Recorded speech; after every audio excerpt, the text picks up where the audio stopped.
Hello friends, welcome back to my channel. आज मैं आपके लिए जो टॉपिक लेकर आई हूँ वो टॉपिक हमेशा प्रेग्नेंट लेडी के लिए एक बहुत ही टेंशन वाला टॉपिक रहता है कि वो क्या खाएं।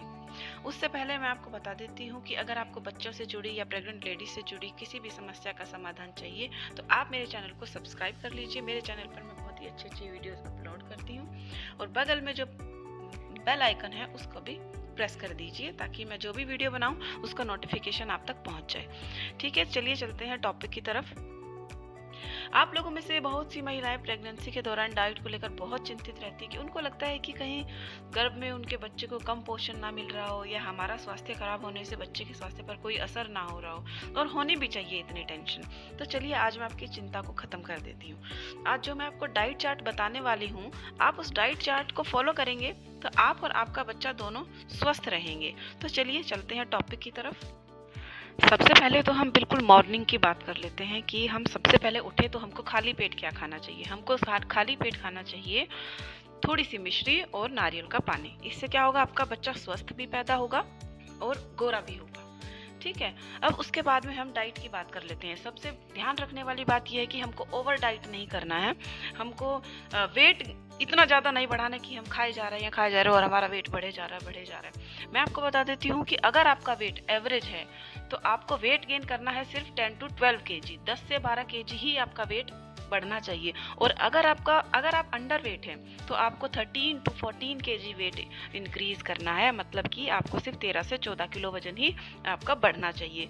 और अगर आप ओवर वेट हैं तो 7 से 8 किलो आपका वजन एवरेज प्रेगनेंसी में बढ़ना चाहिए। ठीक है, तो अगर आपको शरीर का वजन बढ़ नहीं रहा है, ठीक है, आपका शरीर का वजन नहीं बढ़ रहा है, तो आपको सुबह सुबह क्या करना है, आपको एक मुट्ठी चने को और 10 से 12 किशमिश रात को कटोरी में पानी में भिगोकर रख दें। ठीक है, सुबह इन दोनों को साथ में मिक्स करके खा लें। चने और भीगी हुई किशमिश आपके शरीर को विकास में मदद करेगी और साथ में ही आपके शरीर में जो ठंडक बनाए रखेगी और आपको जो प्रेगनेंसी के टाइम पे जो घबराहट बनी रहती है वो घबराहट नहीं बनेगी। दूसरी बात, अगर आपके बच्चे का वेट बढ़ाना है तो आपको छेना रसगुल्ला खाना है। छेना रसगुल्ला आप चाहे प्लेन खा लीजिए चाहे आप दूध के साथ खा लीजिए। ठीक है, अगर आप एप्पल भी खाएंगे तो वो भी आपके बच्चे के लिए अच्छा रहेगा।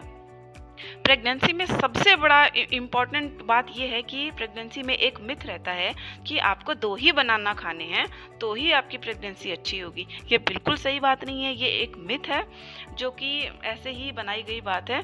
बनाना बिल्कुल, ये बात बिल्कुल भी आपको गौर नहीं करनी चाहिए इस बात पर, क्योंकि प्रेगनेंसी में एक्स्ट्रा रिक्वायरमेंट नहीं होती है। हमको सिर्फ 300 कैलोरीज की ज़रूरत होती है, 300 कैलोरीज की ही ज़रूरत होती है। इस बात का ध्यान रखना है। उसके लिए हमको कुछ भी नहीं खा लेना है।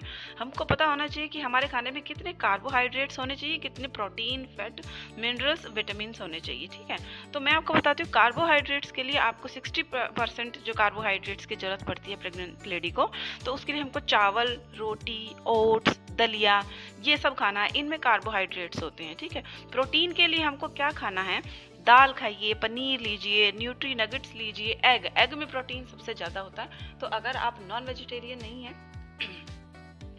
तो आपको, अगर आप वेजिटेरियन हैं तो आपको एग ही खाना है। ठीक है, एग में सबसे ज़्यादा प्रोटीन होता है। और फैट के लिए आपको सैचुरेटेड फैट, मतलब घी बहुत ज़्यादा नहीं लेना है, बहुत कम भी नहीं लेना है। और उसके बाद में हमको मिनरल्स की ज़रूरत पड़ती है। मिनरल्स में आयरन, कैल्शियम, विटामिन, ये हमको कहाँ से मिलेंगे, या हमको मिलेंगी ग्रीन वेजिटेबल्स, ब्रोकली, पालक। उसके अलावा हमको गुड़, काला चना, सैलड, ये सब खाना चाहिए। कैल्शियम चाहिए हमको हमारी बॉडी के लिए, बच्चे की बोन्स के लिए, तो हमको दूध पीना चाहिए। डेयरी के जितने प्रोडक्ट होते हैं, आलमंड्स खाइए, नट्स खाइए, ये सब चीज़ें हमारी बॉडी को हेल्दी बनाएगी। ये सब पूरी डाइट होती है प्रेग्नेंट लेडी के लिए। और प्रेगनेंसी के टाइम पे सबसे ज़्यादा डाइट के साथ में हमको ये सबसे ज़्यादा इम्पॉर्टेंट टॉपिक रहता है कि हमको ध्यान रखने वाली बात यह है कि हमको कब कब खाना है। हम क्या करते हैं कि बच्चे को हेल्दी करने के चक्कर में खाते रहते हैं, लगातार खाते रहते हैं। हमको लगातार भी नहीं खाना है, हमको पेट खाली भी नहीं रखना है। थोड़ा थोड़ा खाना है, थोड़े थोड़े टाइम के गैप में खाना है, बहुत ज़्यादा देर तक खाली पेट नहीं रहना है। और इसमें सबसे ज़्यादा बड़ी समस्या क्या रहती है प्रेगनेंसी के टाइम पे कि हार्ट बर्न रहता है, थोड़ी जलन रहती है हमें। ये थोड़ा होता ही है। मैंने मोस्टली प्रेग्नेंट लेडी को देखा है कि खाने के बाद में थोड़ा सा एसिडिक सा उनको फील लगता है, होता है, जैसे अंदर जलन सी हो रही है। वो इसलिए होता है क्योंकि आप ओवर ईट कर लेते हैं, खाना खाने के बाद तुरंत लेट जाते हैं। उस वजह से क्या होता है, खाना डाइजेस्ट नहीं हो पाता, क्योंकि डाइजेशन सिस्टम वैसे भी स्लो हो जाता है प्रेगनेंसी में। तो आपको करना क्या है, आपको वॉक ज़रूर करनी है, आपको खाना खाते ही लेटना नहीं है, चलना है, सोने से पहले ज़्यादा बिल्कुल नहीं खाना है, बहुत कम डाइट लेनी है और वॉक ज़रूर करना है। अगर आप वॉक करेंगे तो आपका डाइजेशन सिस्टम ठीक रहेगा। और जितना ज़्यादा हो सके आप बाहर की चीज़ों को अवॉइड करिए। बाहर की चीज़ें अनहाइजीनिक होती हैं, तो हाइजीन के पर्पज़ से अगर हम देखें तो आपको बाहर की चीज़ें जितना कम हो कम खानी हैं। तो मेरे ख्याल से मैंने आपको सफिशिएंट नॉलेज मैंने आपको दे दी है। इसके लिए मैं और भी वीडियोस बनाती रहूँगी। अगर आपको और भी प्रेगनेंसी से या बच्चे से रिलेटेड कोई भी वीडियो आपको चाहिए तो आप मेरे चैनल पर बने रहिए। Thank you.